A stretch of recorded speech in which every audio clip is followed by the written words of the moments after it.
एक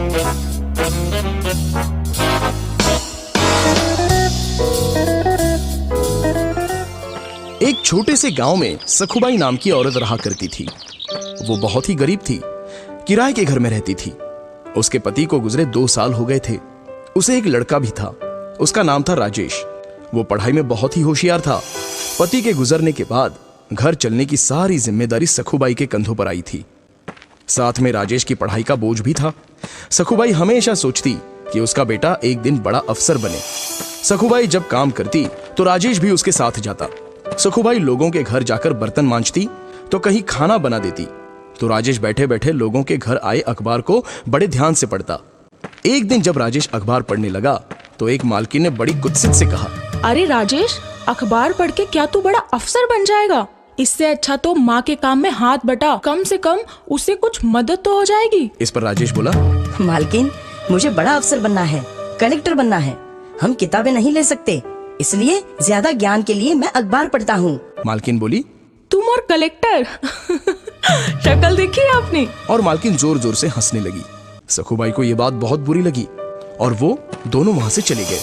फिर सखुबाई ने शादियों में रोटी बनाने का काम शुरू किया। वो अकेली ही 15-20 किलो की रोटियां बनाती थी।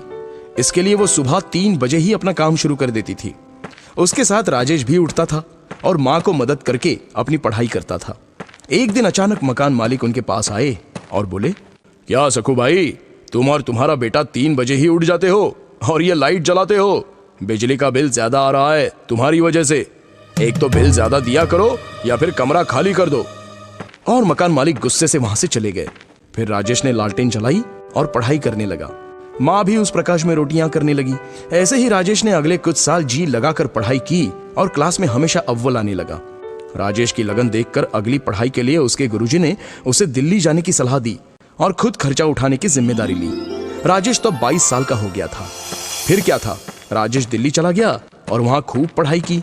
वो घंटों लाइब्रेरी में किताबें पढ़ता रहता। फिर एक दिन जब एग्जाम का टाइम आया, जाते जाते किसी गाड़ी वाले ने उसे ठोक दिया। राजेश जमीन पर गिर गया। उसके सिर और बाएं हाथ को चोट आई।